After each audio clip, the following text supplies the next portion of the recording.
Assalamualaikum warahmatullahi wabarakatuh. Pemirsa TVRI Sumatera Utara dimanapun berada. Kali ini kembali kita Markombur, kita bercerita setiap jam 3 sore kita live di TVRI Sumatera Utara. Yang mana nantinya dengan tema-tema terkini ya dan mungkin lagi tren saat ini. Nah, saya Putra Andika Siagian hari ini tidak sendiri. Kali ini kembali ditemani oleh seorang wanita dibalut jas abu-abunya. Iya, dengan rambut pirangnya. Silakan Zizi. Baik Bang Putra yang juga pakai batik abu-abu nampaknya ya. Kita nggak janjian, tapi memang chemistry terus bangun ya Bang Putra ya. Oke, baik. Saya sapa dulu pemirsa di rumah. Halo, apa kabar Anda? Senang sekali hari ini saya Zizi kembali lagi untuk hadir di Markombur menemani Bang Putra ya. Hari ini dengan topik yang menarik pastinya yang akan kita bahas. Dan pemirsa pada tahu nggak sih kalau tahun 2045 nanti kita akan mencapai 100 tahun Indonesia. Artinya ini juga sebagai program dari pemerintah untuk membangun Indonesia Emas 2045. Tapi banyak sekali hal-hal yang memang harus dikejar di mana kita yang berusia produktif ini memang harus lebih produktif lagi nih dalam situasi aktivitas pekerjaan. Nah, kalau dihitung-hitung nih Bang Putra, usia produktif itu nanti mungkin teman-teman Gen Z nih yang akan mengisi nih, benar ya? Terkait dengan hal ini, sayangnya demand fulfill demand pekerjaan ini sayangnya banyak, tapi kok kayaknya Gen Z sekarang ini kayak kurang berminat atau apa ya nih yang menyebabkan kira-kira kehadiran Gen Z di dalam demand pekerjaan ini berkurang. Nanti kita akan bahas lengkapnya dan tentunya ini yang juga kita akan inginkan apa sebenarnya potensi-potensi karir bagi Gen Z yang menjadi topik kita hari ini. Kalau kita melihat Gen Z ini lahir di era teknologi digital, apakah ini yang menjadi potensi nanti mungkin teman-teman Gen Z ini bisa berkecimpung di dunia pekerjaan yang mungkin lebih ke arah digital atau seperti apa? Ini nanti kita akan bahas lengkapnya di Markombur pastinya. Dan kami juga mengundang Anda pemirsa di rumah untuk dapat bergabung di telepon interaktif kita di 0811 6100 386. Kami akan menunggu pertanyaan dari Anda, tapi sebelum kami menunggu pertanyaan Anda, kita kenalin dulu dong narasumber hari ini, Bang Putra, silakan. Iya, baik. Yang di samping saya ini tak lain dan tak bukan adalah ibunda kami ya, yang selalu kita undang kalau sudah berhubungan dengan karir namanya ya kan Ji? Iya, betul. Nah, ini ada ibunda kita, Ibu Dr. Teti Yuliati, SMSI, selaku Ketua DPW Yaspro Sumut. Assalamualaikum Ibu. Waalaikumsalam. Masya Allah, nanti kita gali-gali lagi bagaimana sebenarnya potensi karir bagi Gen Z ini. Karena menurut data dari Zizi tadi ya, sangat luar biasa. Banyak permintaannya tapi orangnya kayaknya kok nggak diisi ogah-ogahan gitu ya. Iya betul-betul. Nah, di samping Zizi ada siapa, silakan? Baik, nah kita juga hadirkan ya, ada psikolog hari ini yaitu Bangda Fahmi Ananda MPSI, psikolog. Halo Bang Fahmi, apa kabar? Alhamdulillah baik. Oke, kita pastinya berharap selalu narasumber kita yang datang pasti dalam keadaan baik. Oh iyalah, masa lagi dalam keadaan stroke kan susah juga. Iya betul, makanya setuju dengan Bang Putra. Nah, sebelum langsung ke Gigi nanti, baiklah bolehlah abang yang ngasih pertanyaan dulu ya kan. Time is yours. Nah, kita ke ibunda kita dulu, karena judulnya potensi karir bagi Gen Z. Nah, ngomong-ngomong karir, ini pasti Ibu Teti ini ahlinya ini kan, karena karir ini harus dimulai dari awal. Nggak ada karir itu muncul tiba-tiba langsung jadi top manajemen ya kan. Nah, bagaimana kira-kira menurut Ibu potensi karir bagi Gen Z? Apakah mereka sama dengan kami dulu? Mungkin kami lah. Kalau kita lain generasi nanti ya kan. Kami dulu mungkin yang bersedia meniti ya kan, meniti atau membangun karir gitu ya. Kita lihat kan sekarang ini anak-anak Gen Z ini maunya kalau bisa langsung aja jadi top manajemen gitu ya, instan gitu ya kan. Nah, bagaimana kira-kira Bu Teti menanggapi para Gen Z ini dalam berkarir? Silakan. Baik, terima kasih Bang Andika. Jadi kalau sebenarnya kok dikatakan potensi untuk karir Gen Z, sebenarnya mereka kan terlahir udah serba digital ya. Oh, gitu ya. YouTuber sekarang kaya-kaya loh. Jadi kalau mereka sebenarnya dapat potensi untuk berkarir mereka, kalau mereka memang tertarik dengan digital dan mau mempelajari semua yang berbasis digital, semua gampang ya. Berbeda di zaman kita dulu kan. Kita dulu udah pendidikan, harus masuk lagi kursus, kemudian baru bisa bekerja. Tapi kalau saat ini sebenarnya kalau Gen Z mau belajar, tidak semua sih ya, cuman kalau mau berkarir sebenarnya dari sejak awal, kalau lingkungan mendukung, orang tua mendukung, dan si yang bersangkutan punya minat ke situ, sebenarnya potensi karirnya bagus. Tapi untuk pribadi, Berbeda kalau untuk bekerja ya, karena ini nanti. Ini karir pribadi lah. Ya, kalau untuk sendiri ya individu ya, dia kan mereka kan individu Lebih ya. ke pengalaman berarti. Ya, mereka individualis ya. Nah, jadi lebih ke bagaimana potensi pribadi mereka kembangkan. Itu jadi berbeda kalau kita zaman dulu tamat kerja, tamat sekolah, pelatihan, maunya bekerja di perusahaan besar. Ya. Itu cita-cita anak-anak zaman dulu ya. Zaman dulu. Berbeda dengan Kalau sekarang. beda ya, dengan Bu. zaman sekarang. Mereka mau cepet kan instan tadi. Instan. Jadi kalau mereka udah punya kemampuan digital yang bagus, mau jadi apa dicontoh, dilihatnya pendahulu bisa mendapatkan uang serba instan, mereka akan mengikuti kan. Oke. Tapi itu untuk individu. Kalau perusahaan beda lagi nanti. Perusahaan beda lagi. Tahan dulu. Iya. Abang ke Bang Fahmi dulu ya kan. Kepribadian Gen Z. Apa perbedaannya yang signifikan ini Bang dengan mungkin generasi sebelumnya? Ya, kenapa bisa jadi seperti ini? Kalau orang bilang sandwich generation ya kan, atau generasi strawberry ya. Di depan cantik tapi dalamnya lembek. Ya kan, sedikit healing ya kan. Kena tegur sedikit mental health. kena tegur sedikit, letakkan sepatumu, kerak sepatu langsung sampai bunuh diri. Iya. Silakan Bang Fahmi. Jadi kalau tadi Bu Teti memandang bahwa teman-teman ini individual karirnya itu terbiasa dengan kondisi itu. Jadi memang kepribadian yang terbentuk adalah kepribadian individual. Jadi kalau tadi kita petakan sedikit, mungkin Mbak Zizi, Abang Da, itu kan ada di sama-sama tumbuh di milenial, tapi generasinya generasi sebelum generasi Z, ya masih generasi sebelumnya. Bedanya apa? Mereka ini cenderung yang pertama sekali ciri khasnya itu tidak sabaran. Itu ciri kepribadian yang utama. Contoh paling nyata adalah hari ini kalau kita pengen makan, itu yang kebayang langsung makanannya sama langsung handphone. Yes. Nggak ada proses yang lain. Ya, jadi kita nggak perlu memikirkan bahannya apa, belanjanya, minta tolong mama masak, itu nggak terjadi. Yang terjadi adalah handphone langsung pesan. Dan waktu pesan kita tahu dia akan datang pada jam 3:21. Kalau dia telat datang, kita komplain nih, gitu ya. Kita sudah ngelakuin itu. Kalau adik-adik kita di gen yang bawah, gen Z ini, itu lebih parah. Kalau kita masih ngalamin masa di mana dulunya semuanya serba manual. Handphone masih barang mewah, sebagian orang ya, Bu Teti ya. Pendidikan dulu sumber utamanya apa? Perpustakaan, buku. Sekarang enggak. Kita sekarang kalau mencari apa-apa, sumber utamanya? Google. Dulu menghafal itu wajib. Kenapa? Kita datang ke perpustakaan, kita baca bukunya, nggak bisa dibawa pulang. Kita ambil intisari, nggak bisa bawa pulang. Sekarang kalau mau apa-apa, Google. Jadi memang ciri khas kepribadian yang terbentuk adalah mereka tuh tidak sabaran. Maka kemudian pada peran individual, kalau mereka bekerja mengelola dirinya sendiri, sepanjang itu terberikan kondisinya bisa mereka atur, itu memang performnya maksimal. Cuman harus diingat kalau tadi misalkan kita contohkan YouTuber, data scientist, kan sekarang mereka tuh nggak kenal yang namanya insinyur. Mau jadi insinyur, mau jadi sarjana teknik gitu kan nggak populer. Mereka bicaranya sesuatu yang sangat kekinian. Tapi kalau kita cek masih di kepribadian, siapa yang berhasil menjalani jadi YouTuber, siapa yang berhasil menjadi orang-orang influencer, itu pasti kepribadian dasarnya tetap sama seperti yang seperti yang dulu ya. Ada orang yang tekun, orang yang betul-betul berusaha keras, tapi situasi sekitarnya dia baca dengan benar. Jadi kalau ciri khas secara umum benar nggak sabaran, benar merasa segala sesuatunya harus sesuai dengan penilaian dia, dan toxic itu kata-kata yang sering itu adalah mental health-nya terganggu, toksiknya itu gitu ya, itu kata-kata yang toksik ya. Kata-kata yang selalu muncul di mereka.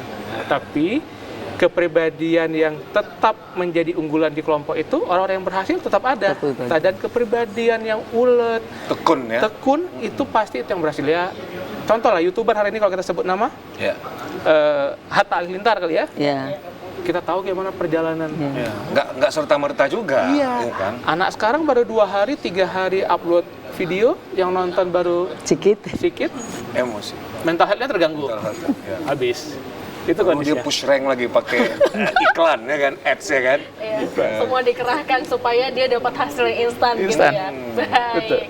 Ini menarik sekali deh. Tapi kalau melihat berarti artinya nih kalau bisa dipetakan, apakah, mungkin saya ini pertanyaan ke Bu Teti nih, apakah anak-anak Gen Z ini lebih cocok ke hal-hal yang seperti part-time, bakalan punya profesi yang lebih cocok ke part-time, atau mungkin bisa juga nggak sih sebenarnya mereka tuh diletakkan di yang memang full-time? Seperti apa deh Bu Teti menilai ini? Sebenarnya memang mereka tuh kan nggak suka ya dengan bosan ya. Anak-anak Gen Z itu bosan. Apalagi dia tahu misalnya di perusahaan itu nggak jelas nih tujuan perusahaan ini mau kayak mana. Perusahaan besar tapi kok cuma kerjaan gitu itu kan bosan dia. Jadi mereka lebih suka kalau sekiranya tahu pekerjaan mereka dan tuntutan untuk mereka tuh apa. Itu dulu. Dia kasih tahu, dia targetnya tahu, dia tuh apa yang mau dicapainya tahu. Dia punya tujuan yang jelas ketika dia bekerja. Itu kalau dia di perusahaan besar. Tapi mereka lebih suka memang seperti yang tadi. Mereka suka bekerja kalau dibilang part time, bahkan kalau sekiranya mereka berwirausaha sebenarnya paling cocok ya untuk anak-anak Gen Z ya, karena mereka bisa ngatur sendiri, kan susah juga atur ya mereka, gak sabaran tadi, dia tuh sulit bekerja sama, diajak bareng untuk bersama, dan mereka kan nggak suka nih bekerja sama orang tua. Okay. Itu anak-anak muda tadi barusan ngomong itu, Bu, nggak enak lu kerja sama orang tua. Nah, kalau zaman dulu kan enak, maksudnya ada yang ngajarin kita, yang bimbing kita, iya kantor. Gitu ya, Bu, ya. Anak sekarang jangan, nggak cocok, kita nggak level. Itu beda kan, beda masa. Belum tentu juga bisa IT yang semampu, yang menurut mereka mumpuni lah gitu kan. Jadi mereka bukan cuma part timer, sebenarnya mereka lebih suka sebenarnya berwirausaha itu lebih cocok untuk anak Gen Z. Jadi kalau dulu kita tamat sekolah pengennya perusahaan mana yang besar nih, beneran. Saya dulu kerja di perkebunan asing, tapi lihat, oh tuh di bank bagus ya, pindah. Nah itu dulu. Anak sekarang nggak butuh gue perusahaan besar, kecil tapi karirnya jelas, dapat nanti income yang pastilah untuk mereka kan bertahan. Tapi sedikit sih yang bertahan lebih suka tadi wirausaha tadi, itu Mbak Gigi. Oke, berarti ya profesinya benar-benar yang memang ya tidak punya bos ya, bosnya sendiri gitu ya. Bos sendiri ya. Oke, tapi gimana nih Pak Fahmi menanggapi ini? Apakah memang tidak ada profesi yang memang lebih fit kepada Gen Z nih? Kira-kira gimana? Oke, Gen Z punya isu perusahaan itu tadi seperti Bu Teti bilang, dia nggak penting skalanya besar atau kecil. Yang penting dia dimaknai berharga di situ, diakui keberadaannya, well-being-nya terpuaskan. Nah, jadi istilahnya gitu ya, well-being, toksiknya nggak terjadi, dia senang dengan kondisi itu. Oke, hari ini apakah ada profesi yang sesuai dengan mereka? Tantangannya sebenarnya ada juga di dunia industri. Apapun cerita, semua adik-adik kita yang hadir hari ini itu memang fully teknologi yang dihadapi. Jadi contoh misalkan, apakah ada profesi yang tidak lagi sesuai dengan mereka? Buat saya nggak ada sebenarnya. Contoh yang paling tradisional, kita anggap perkebunan tadi, dunia perkebunan misalkan. Ngapain sih kalau nggak berkebun, kalau nggak datang ke kebun? Tapi hari ini kita dalam memetakan kawan-kawan, misalkan direkrut, mereka itu tugasnya bukan lagi datang ke lapangan, nyatatin hasil sawitnya, karetnya. Kerani gitu. Iya, caranya seperti apa hari ini? Caranya adik-adik ini diminta oleh industrinya untuk ngapain? Dia tugasnya dikasih dia drone, dia terbangin itu drone, dia peta dari atas. Okay. Dia hitung. Dia bisa bilang bahwa dari titik ini dia bisa petakan dalam satu waktu 50 pohon sekaligus. Wow. Jadi artinya apa? Artinya dari segi industrinya, industri apapun sebenarnya bisa, tapi warnanya adalah warna digitalinya itu muncul. Itu warna industrinya. Yang kedua, yang muncul adalah penghargaan bagi mereka. Mereka ini bentuk penghargaannya kalau kita dulu segala sesuatu itu bentuknya fisik ya, uang, fasilitas, bonus gitu ya Bu ya. Hari-hari ini anak-anak ini nggak perlu bonus. Yes. Anak-anak ini perlu waktu ngapain? Perlu waktu untuk sore jam 5 tuh harus pulang, karena jam 5.10 dia waktunya nge-gym. Kalau 5.20 dia belum pulang, dia bilang nih bosnya toksik, bosnya kacau gitu ya. Jadi akhirnya apa dilakukan perusahaan? Gym itu dihadirkan di perusahaan. Oke, jadi mereka nggak punya alasan. Jadi kondisinya seperti itu. Anak-anak ini nggak perlu mobil dinas dijemput, karena mereka pagi-pagi mau datang naik sepedaan. Tapi apa kemudian yang muncul? di kantor sekarang bukan cuman harus ada toilet, tapi kamar mandi, fully kamar mandi dengan shower, dengan segala macam. Betul-betul mandi. Betul-betul mandi, betul. Ganti pakaian di situ. Karena ganti pakaian. Nah, jadi industrinya nggak jadi soal sebenarnya buat saya. Semua hal itu anak-anaknya bisa. Memang tantangannya kan tidak setiap organisasi bisa menghadirkan hal ini buat mereka. Betul. Nah, jadi dari sisi mereka pentingkan organisasi apapun, yang penting mereka merasa dihargai, merasa idenya didengarkan, itu yang ditekankan mereka. Perkebunan jalan, pertambangan jalan, individual activity jalan. Oke Bang Fahmi, kita mau break dulu nih ya kan. Tahan dulu Bang Fahmi, Bu Teti ya. Baik pemirsa, mari kita dengarkan lagu dari Follow Band, Boy Band. Silakan.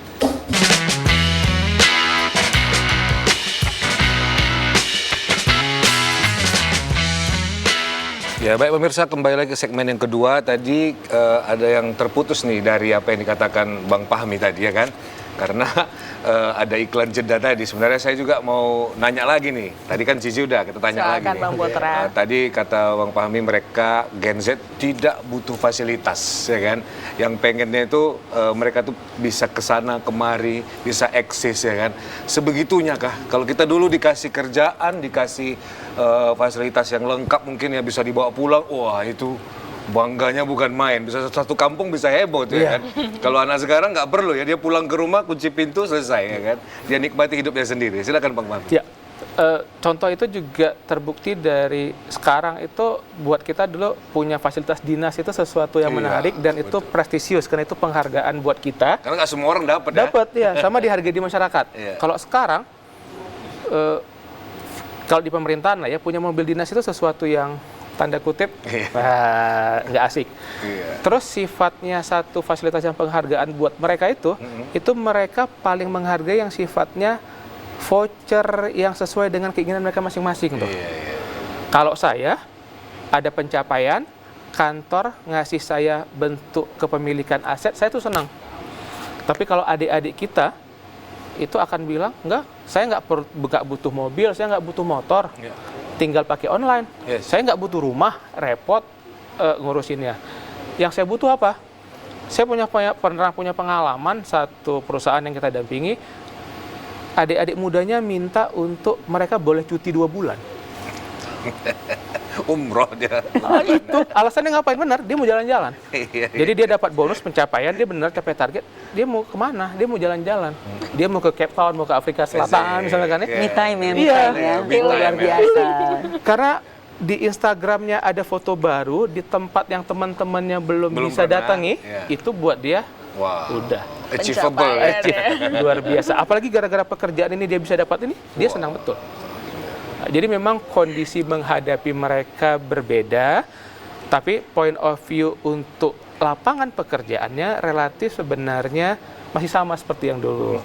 Tapi kita selaku penyedia pekerjaan juga harus mulai aware bahwa mereka nggak bisa kita dekati dengan gayanya kita.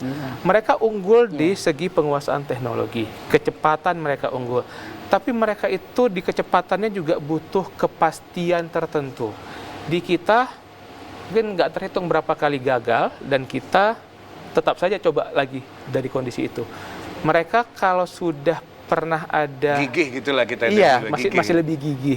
Ada gagal di satu hal, mereka cenderung muter arah ke arah yang lain. Betul. Tapi tadi balik yang pertama, Bang Putra, teman-teman di profesinya yang individual yang berhasil adalah teman-teman digital natif yang urusannya digital, tapi tetap gigih dengan kondisi itu. Jadi yang namanya kepribadian dasar, kegigihan, keuletan tetap. Satu garis bawah lagi mungkin kerjasama tadi tuh. Teamwork. Iya. Hari ini definisi kerjasama tuh mungkin bergeser daripada generasi yang dulu sebelumnya. Gimana Pak? Kalau kita dulu namanya kerjasama ngapain?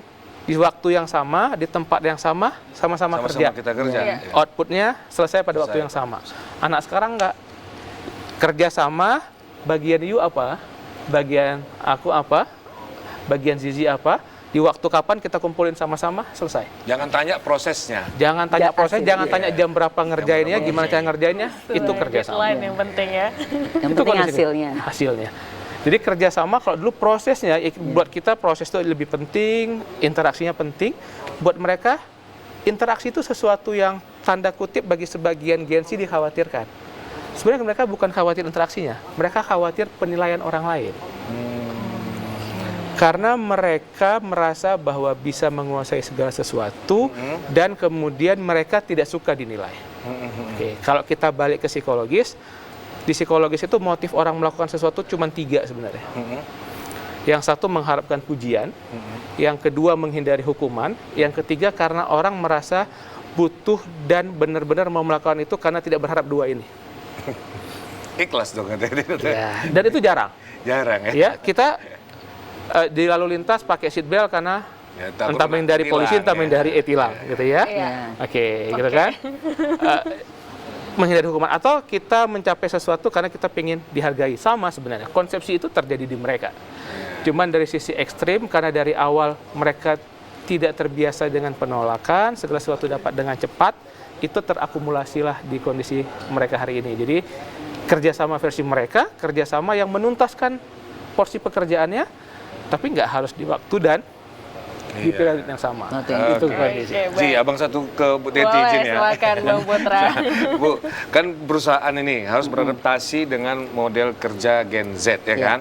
Nah, ngeri nggak Bu kalau misalnya kan kadang Gen Z ini dia pelajari tuh, masuk dia ke dalam satu perusahaan, dia pelajari, terus dia resign, dia buat sendiri gitu ya kan. Dia buat sendiri, ya terserah dia mau gimana ke depannya. Ibaratnya kadang-kadang mereka itu belum khatam ya belajarnya, belum khatam belajarnya, mungkin masih juz 3, dia udah keluar gitu kan. Ini belum selesai nih. Ini gimana perusahaan, apakah ngeri-ngeri sedap, apakah mereka tetap menerima atau ada cara mengantisipasinya, Bu Teti? Kalau gaji kan tadi udah dibilang, kalau sekiranya perusahaan itu menurut mereka tidak nggak sesuai ekspektasinya mereka suka suatu waktu berhenti kan. Bisa saja kapan saja. Kapan aja. Bahkan kemarin saya bilang kan, kita cerita sama salah satu perusahaan perkebunan, lari malam kan. Iya. Jadi nggak tahu kok tiba-tiba udah nggak ada besok paginya perusahaannya. Hilang tanpa berita. Taber ya kan. Mereka tuh nggak merasa berdosa kan. Nah, biasa aja gitu biasa ya. aja. Karena memang perusahaan itu menurut mereka nggak sesuai ekspektasi mereka kan. Nanti kalau mau ngomong nanti nggak bisa berhenti, atau mereka juga kan takut juga misalnya disuruh A, B, C juga ya. Jadi sebenarnya ya kenyataan memang di perusahaan seperti itu. Jadi memang kalau sekiranya perusahaan ini sekarang seperti tadi Pak Fahmi kan dibilang, kalau sekiranya perusahaan ingin Gen Z ini bisa bertahan, nggak usah lah tadi bilang lama ya, tapi misalnya mampu aja bertahan misalnya, ya mereka harus menyediakan apa saja yang dibutuhkan oleh Gen Z ini. Beradaptasi lah ya. Gitu ya. Jadi seperti tadi kan, fasilitas-fasilitas yang diinginkan mereka, pekerjaan yang sesuai dengan passionnya mereka. Jadi kalau bila perlu ditanyakan dulu pekerjaan apa yang paling dia inginkan. Berarti kalau kontraknya Bu, izin kontraknya lebih suka yang jangka pendek gitu ya? Mereka nggak suka jangka panjang. Iya, jangka pendek ya, 2-3 bulan gitu. Oke, mereka mungkin bisa nerima, silakan sign di jangka panjang. Tapi mereka juga bisa nggak peduli kan. Keluar kapan aja ya Bu? Keluar kapan aja. Dia nggak punya rasa berdosa kan dari bilang tadi, nggak penting buat mereka itu. Tapi nggak cocok, nggak sesuai ya ini. Dan nanti bisa hilang. Jadi kontrak itu buat mereka nggak ada masalah. Apa mungkin karena banyak pilihan gitu ya? Banyak pilihan. Iya, mungkin kesempatan kerja di tempat lain gitu. Bisa jadi, tapi bisa juga perusahaan itu nggak sesuai ekspektasi mereka. Mereka mungkin di sana nggak bisa diterima, nggak dihargai, atau misalnya pekerjaan ini nggak jelas atau tuntutan apa. Pokoknya apa yang diinginkan mereka tuh mereka nggak dapat. Mereka biasanya ya itu tadi. Memang peluang untuk mereka secara pribadi kan sebenarnya banyak juga sih ya, secara pribadi. Jadi itu mungkin. Oke, tapi Bu kalau melihat data ini ternyata ada 10 juta, hampir 10 juta Gen Z nganggur nih Bu. Ya? Apakah ini juga yang menyebabkan yang tadi faktor-faktor yang tadi nih Bu yang menyebabkan akhirnya Gen Z juga jadi malas, atau mungkin apa nih Bu? Karena kalau melihat juga ternyata ada 52 kalau nggak salah ya Bu, 52 perusahaan yang tidak mau meng-hire Gen Z. Ini gimana nih Bu terkait dengan hal ini? Ya memang itu perusahaan belak-belakan ya ngomong, di TikTok juga banyak itu. Mereka nggak mau, mereka lebih baik merekrut karyawan yang agak tua tapi mau bekerja lama sama mereka daripada merekrut anak Gen Z. Susah dikasih tahu, cepat baperan, ya kan? Kemudian juga mereka tuh katanya generasi terdistraksi ya Pak, terdistraksi ya, yang katanya sikit-sikit nengok handphone, distraksi ya kan. Nah, jadi suka, jadi mereka nggak bisa kan kok dikasih tahu mereka nggak berdosa juga misalnya. Jadi Kalau dikatakan sebenarnya perusahaan-perusahaan yang harus menyesuaikan diri, tapi dua-dua lah. Atau gini, perusahaannya nyari Gen Z yang di kampung-kampung. Enggak juga. Enggak juga, sama aja ya? Sama Sama aja ya? Kelahiran ini memang kan mereka juga kan di kampung kan punya Ya, gadget sama juga. juga Ya, Bu, gadget. ya. Iya. Mungkin faktor lingkungan atau orang tua tadi ya, mungkin ya Pak Pamia sebagai psikolog mungkin yang membuat mereka kepribadian mungkin jadi berbeda ya. Itu coba Seperti apa Bang mana Edi tahu ini, orang Bang. tua bisa mendidik anaknya mungkin Gen Z ini juga Dan lingkungan punya juga, lingkungan iya. yang sama mungkin atau pemikiran yang sama dengan generasi sebelumnya. Seperti apa nih Pak Fahmi? Ya, Gen Z ini dibaca adalah generasi yang lahir dari orang tua generasi sebelumnya. Yes. Orang tua generasi sebelumnya adalah orang tua yang ngalamin dari tradisional ke teknologi. Ya. Jadi mungkin sebagian kita di sini ada di generasi itu ya. Jadi baby boomers mungkin udah nggak banyak. Baby boomers menghadirkan generasi milenial yang secara umum, kemudian milenial terbagi lagi ada generasi Z sebelumnya generasi Y atau kondisi generasi ini kan dekat ya. Jadi faktor lingkungan apakah mempengaruhi? Iya, mempengaruhi karena gini. Kalau kita runut kronologis, generasi Z ini kan ada yang mengatakan lahirnya 93, Ya. ada yang 95, tertua tuh 97. Iya, 97. 97. Ya, jadi agak beragam. Tapi artinya apa? Google itu mulai hadir 2003. Artinya Google itu hadir, mereka ini sudah dalam kondisi sedang tumbuh. Dan mereka fully pakai itu. Gitu ya. Jadi apakah kemudian lingkungan menciptakan kondisi ketergantungan terhadap itu? Iya, bagaimanapun harus dikatakan iya. Karena kita hari ini kalau nanya mau apa-apa, kemana? Browsing aja. Pertama, Google. Anak sekarang mau apa-apa, ChatGPT. Yes, ChatGPT. Iya. Kalau dulu mau apa-apa dihafal, anak sekarang hafalan memang nggak perlu. Jadi dalam konteks kita agak geser sedikit, melakukan tes misalkan, anak-anak sekarang skor hafalannya memang rendah. Karena sebenarnya menghafalnya nggak perlu. Segala sesuatu itu ada di Ya, tersedia ya di. Dulu kan kita menghafal kadang nggak ada pilihan. Ya. Kalau Gitu kan, ya? kalau kan kita nggak tahu, Nggak tahu. nggak ingat kita ya kan. Jadi memang situasi lingkungan mempengaruhi apa tidak? Iya. Kemudian kedua orang tua tadi. Orang tua ini kan hadir dari orang-orang tua yang juga sebenarnya lahir di tahun-tahun kondisi yang juga teknologi sudah mulai muncul. Jadi sebelumnya baby boomers hadir ke kelompoknya mereka, orang tua ini juga kan menjadi tanda kutip kecanduan juga dengan gadget ini. Jadi berapapun usia ibu kita hari ini, itu pasti pakai handphone. Ya. Ya, entah pun untuk buka, mungkin tapi beda yang dibuka ya. Mungkin ibu kita bukanya Facebook. Mbak Zizi pasti nggak punya Facebook lagi. Ya, masih ada. Masih. Oh, berarti itu Nggak ada Friendster. itu dari masa lalu. Zaman kali. Disimpan itu. Iya. Jadi yang dibuka beda Facebook. Anak-anak sekarang dia anti sama Facebook, ini banyak mainin ibu-ibu katanya. Ya, mama. katanya. Iya, dia main Instagram, dia main Telegram, dia main TikTok. Artinya apa? Dia melihat bahwa orang tuanya pun melakukan hal serupa terhadap teknologi ini, dan teknologi ini menjawab banyak hal. Ya, jadi apakah lingkungan umum, sosialnya, keluarganya, pendidikan yang mempengaruhi? Itu iya. Akhirnya membentuk mereka hari ini yang punya nilai positif kan. Tadi kan dibuka dengan 2045 Indonesia Emas. Ya. Isunya kita mengalami bonus demografi. Kenapa? Karena generasi mudanya berlimpah ruah. Bentar lagi ada generasinya kan karena udah Z habis ya. Balik ke alfa, balik ke alfa gitu kan. Alfa ini entah gimana lagi sebenarnya kondisinya. Jadi anak-anak muda ini melimpah ruah ini kan sebenarnya energinya besar. Yang dia buat luar biasa. Kemunculan sesuatu yang belum pernah terbayangkan sebelumnya kan ada di mereka sebenarnya. Jadi penemuan-penemuan mutakhir, berpikir tanpa batas tuh ada di mereka. Kalau di kita dulu ini analisa risiko kita terlalu tinggi. Ya. Ya, jadi Inhibisi dari dalam ya, tinggi ya. Kenapa kita dulu perlu datang 1 jam sebelum? Karena kita nggak punya map untuk mendukung itu. Betul. Kalau tiba-tiba jalannya ditutup, kita harus Macet, tanya sama ya. orang Ya. gimana. Sekarang anak-anak itu sudah punya semua hal gitu ya.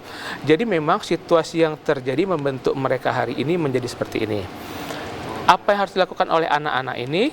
Pertama sebenarnya yang menjadi persoalan terbesar di kawan-kawan generasi Z adalah kalau mereka semua self diagnosis nih. Kebutuhan pekerjaan mereka self diagnosis mereka sendiri. Kemudian kecocokan dengan pekerjaan self diagnosis mereka sendiri. Jadi mereka itu cenderung tahu sedikit tapi ekspor terlalu banyak.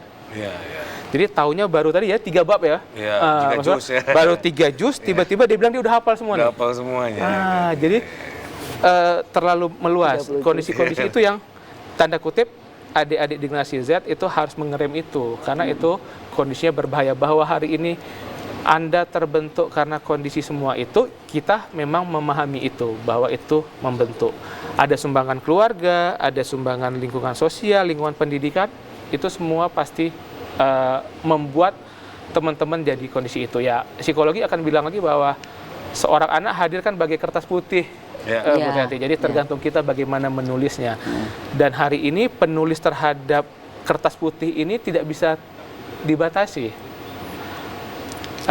Mungkin anak-anak kita, Bang Putra, kan lebih susah dia kalau kita tarik handphonenya daripada kita nggak ada di rumah. Iya.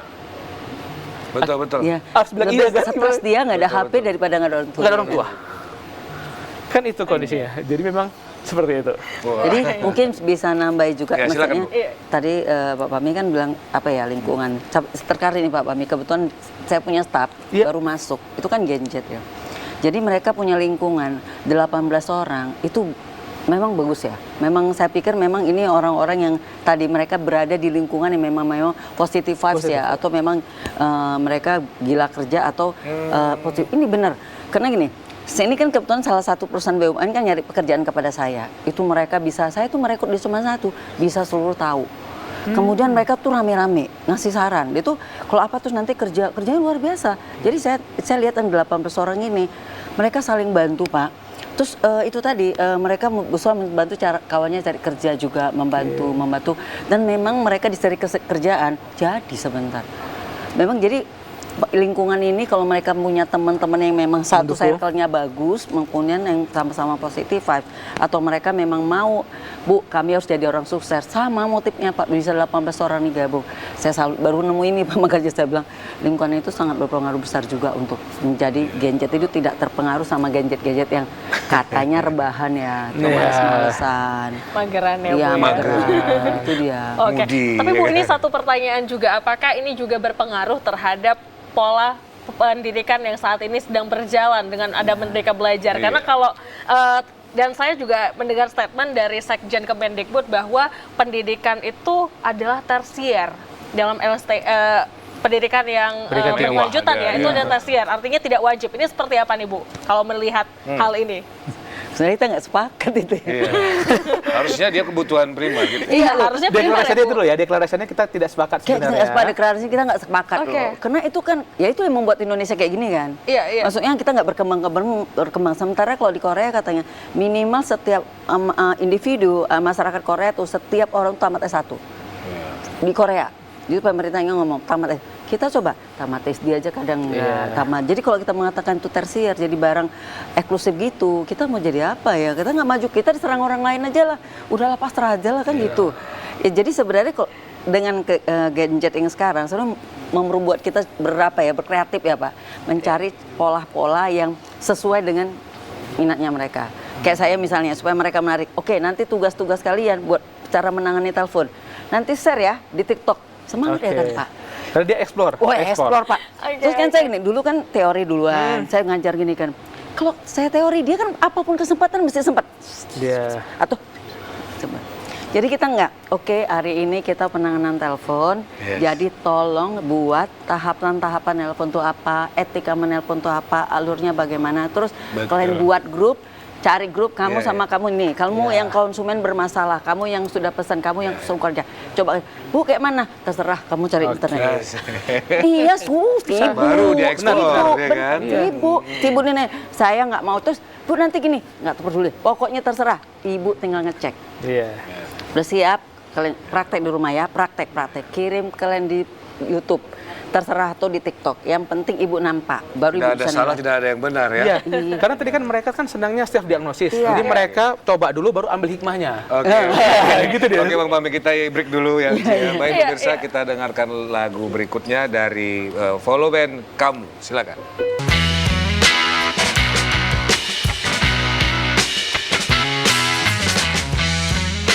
Ya, baik lagi pemirsa, segmen ketiga ini kita akan kupas lagi nih. Tadi ada yang sedikit masih tertahan intinya kan. Betul Bang Putra. Nah, dengan Bu Teti aja lah kita kembali lagi nih ya.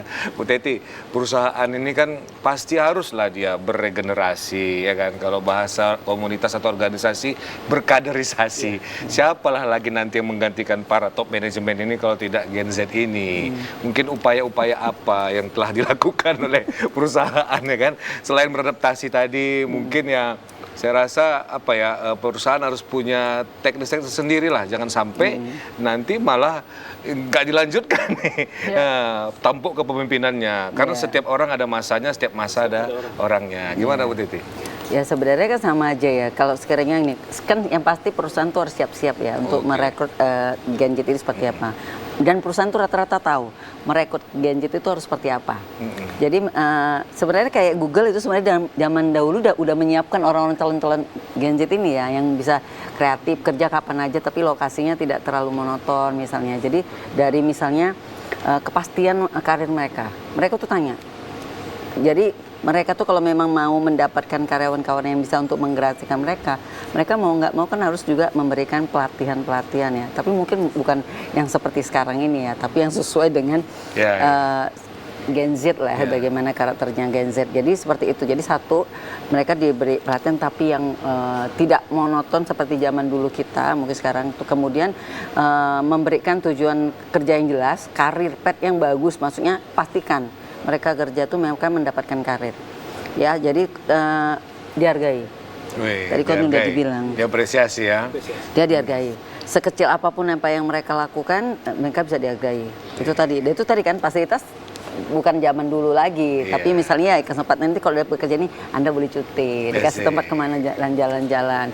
Yang penting sebagai pribadi mereka passionnya kerja sesuai passion dan keinginan mereka secara pribadi terpenuhi. Itu mungkin lebih seperti itu ya perusahaan menghadapi generasi Gen Z. Satu lagi Ji ya, ke Pak Pahmi ya kan. Ada Putra. istilah semesta mendukung.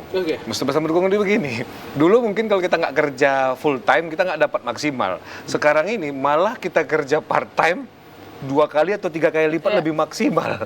Gimana Gen Z menghadapi itu gitu ya, dari Pak Pahminya? Iya, dulu korelasi waktu kerja sama kompensasi yang didapat itu adalah berbanding lurus. Hari ini memang beberapa terbalik gitu ya. Jadi hari ini kenapa terbalik? Sebenarnya yang dibicarakan adalah keahlian, expertise. Kenapa part time tapi dia bisa menghasilkan jauh lebih besar? Karena keahlian. Kecenderungan Gen Z itu sebenarnya mereka bisa ekspor keahlian itu dengan maksimal. Mereka nggak kenal waktu kerja, batas pekerjaan. Sepanjang mereka sudah menemukan apa yang menjadi passion mereka, keahlian mereka dianggap expertise, itu memang tidak ada angka nominal yang bisa dibandingkan satu dengan yang lainnya. Itu terjadi. Kalau dulu memang berbanding lurus dengan jam, sekarang nggak terjadi. Enggak ya. Tapi tetap utangnya banyak gitu. Silakan Ji. Itu different ya. Oke, tapi ada nggak sih hal-hal ataupun mungkin tips yang bisa kita sebagai mungkin orang tua ataupun lingkungan ataupun memang perusahaan untuk bisa membuat Gen Z ini menjadi let's say ya orang yang beretika, disiplin dan lain-lain seperti yang lain-lain. Seperti apa nih mungkin Bang Fahmi menilai ini? Oke, saya akan mulai dari Gen Z-nya sendiri dulu. Jadi kita bicarain Gen Z secara umum, sebenarnya kita sedang bicara pola perilaku dalam konteks sosiologi dan psikologi populer. Jadi ini kan kecenderungan yang kita bicara. Kejadian pada beberapa contoh itu tidak berarti terjadi pada semua orang. Ya.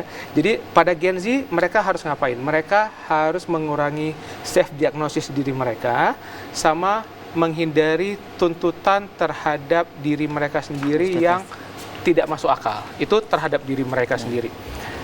Yang kedua tadi kalau kita bicara ke keluarga. Keluarga harus apa? Cara mendidik anak hari ini tentu berbeda dengan cara mendidik anak yang sebelumnya ya. Jadilah anakmu pada setiap zamannya. Tentu itu perintahnya. Jadi kondisinya apa? Kalau dulu istilahnya kalau diskusi itu terjadi di meja makan, semua orang makan di situ dengan menu makan buatan mama kita ini. Sekarang kan enggak. Makan sih di meja makan yang sama, tapi dia dari restoran A, restoran B, restoran C. Artinya apa? Keluarga, orang tua terbuka terhadap bahwa anak-anak ini sudah terbiasa dengan keinginannya masing-masing. Tapi kita bisa sama-sama duduk di meja makan yang sama pada jam makan itu. Cuma jangan dipaksakan bahwa makanannya harus ini. Karena Zizi nggak selera makan itu, nggak bisa. Tapi kalau Zizi pesan mie ayam seleranya Zizi, maknya makan nasi goreng masih bisa. Sama-sama duduk di situ. Jadi menyampaikan pesan kepada teman-teman Z itu adalah menyampaikan pesan di frekuensi mereka dengan cara dan gaya mereka. Termasuk mereka tidak suka dikomentari dan dihakimi. Jadi kita hindari itu kondisinya.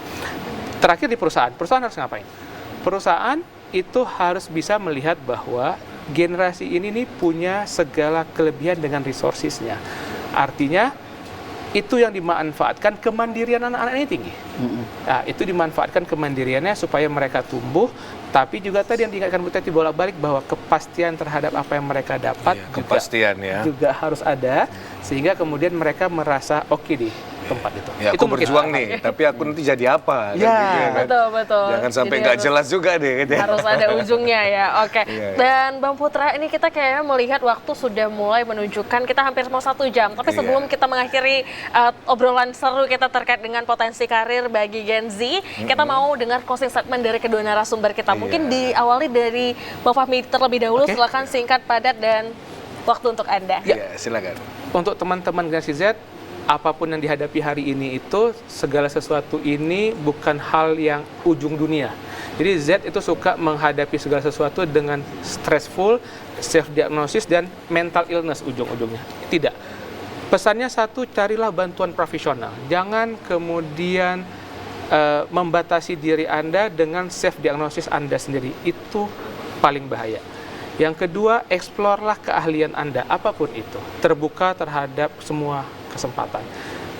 Terhadap perusahaan, tentu kita harus melihat bahwa anak-anak ini tumbuh di zaman dan kondisi yang berbeda. Akhirnya dengan keterbukaan perusahaan, nggak ada lagi perusahaan sekarang yang boleh naik jabatan itu alasannya nggak tahu kenapa, itu nggak bisa. Itu contoh ringannya. Jadi anak-anak harus tahu bahwa dia achieve apa, dia dapat apa. Itu sederhananya. Itu Mbak Zizi, Mas Putra. Oke, silakan Bu Teti sebagai penutup. Mungkin nambahin udah cukup bagus yang disampaikan oleh Pak Fahmi ya. Jadi kalau saya nambahin untuk adik-adik Gen Z, kalau saya bilang jangan lupa, karena tetap ya Allah itu nomor 1 ya. Ya kita balik gitu. Saya tahu memang banyak generasi Gen Z juga nggak ke sana, tapi saya pikir supaya kita nggak cepat putus asa, frustasi, mau nggak mau kan itu duluan. Kedua, carilah teman-teman atau lingkungan-lingkungan yang bisa membuat kita tetap optimis ya. Tadi udah dibilang juga Pak Fahmi juga, jangan terlalu ekspektasi terlalu tinggi, tapi bagi adik-adik yang mau bekerja di luar negeri kan banyak kesempatan di luar negeri. Nah, sebenarnya banyak banget kan kebutuhan ke tenaga-tenaga migran yang berprofesi tinggi atau berskill tinggi. Nah, boleh dicoba, tapi jangan lupa untuk mengikuti pelatihan-pelatihannya, baik mandiri. Gak usah yang lama-lama ya, serba singkat ya. Mungkin bisa diikutin, jangan tetap semangat ya. Mungkin itu dulu pemirsa. Terima kasih kepada ibunda kami Bu Teti, Bang Fahmi. Ya, kamu mudah-mudahan nanti mungkin ada lagi nih kelanjutannya, karena belum selesai nih sebenarnya kan. Banyak sekali yang pengen kita tanyain ya Bang Putra. Banyak lagi nih sebenarnya kan. Nah, ya pemirsa, begitulah menjadi seorang Gen Z. Memang agak sedikit berbeda dengan generasi sebelumnya, tapi kita juga menyarankan kepada para Gen Z, kalau bisa cari tahu dulu siapa diri Anda, lalu maksimalkan di situ saja ya. Baik, itu saja mungkin yang bisa kami sampaikan.